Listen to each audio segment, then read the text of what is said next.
S'arrêter de se mettre la pression, déposer le regard des autres. Bonjour et bienvenue chez moi à Nîmes. Excusez le désordre, vous savez ce que c'est cette période de décembre, c'est toujours saturé. On court à droite à gauche pour tout et son contraire. L'arrivée imminente de l'invité d'honneur nous met dans tous nos états. Célébrations, beaux sapins et veillées sont attendus comme le Messie, et pas question de resservir le menu de l'année dernière. Quand on annonce du neuf, le reconditionné n'a pas sa place. Mais dites, si on arrêtait tous de se mettre la pression? Parce que si Noël n'est qu'une belle vitrine, si le célébrer est tellement déterminé par le regard des autres, s'il faut là aussi assurer, comme déjà pour tout le reste, que reste-t-il de l'Évangile? Marthe et Marie nous aident à répondre à cette question dans l'Évangile selon Luc au chapitre 10, versets 38 à 42. Comme ils étaient en route, Jésus entra dans un village, et une femme du nom de Marthe le reçut dans sa maison. Elle avait une sœur nommée Marie, qui s'étant assise au pied du Seigneur, écoutait sa parole. Marthe s'affairait à un service compliqué. Elle survint et dit : « Seigneur, ça ne te fait rien que ma sœur m'ait laissée seule à faire le service ? Dis-lui donc de m'aider. » Le Seigneur lui répondit : « Marthe, Marthe, tu t'inquiètes et t'agites pour bien des choses. Une seule est nécessaire. C'est bien Marie qui a choisi la meilleure part.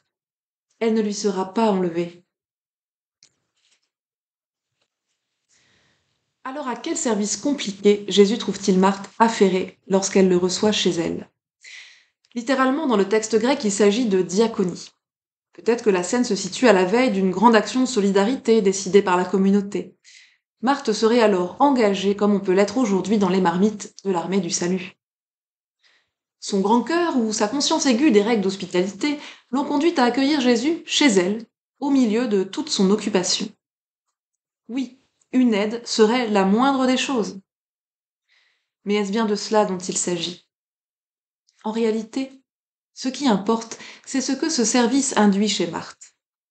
Pour le dire, le grec emploie ici un mot unique dans tout le Nouveau Testament, un hapax, péris pastai, qui désigne une occupation fiévreuse, une préoccupation en somme, un tiraillement entre des tâches multiples. La seule trace de ce mot dans l'Ancien Testament se trouve dans l'Ecclésiaste. Je vois l'occupation que Dieu a donnée au fils d'Adam pour qu'il s'y occupe.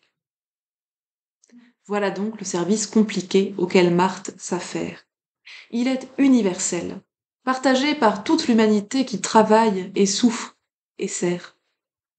Aujourd'hui, Dieu s'approche de tout cela. Il vient dans nos maisons nous arracher à l'harassement, aux préoccupations qui blessent et abîment, aux exaspérations, aux tiraillements. Il nous invite, tout simplement, à choisir la meilleure part. Aujourd'hui, écoutons-le.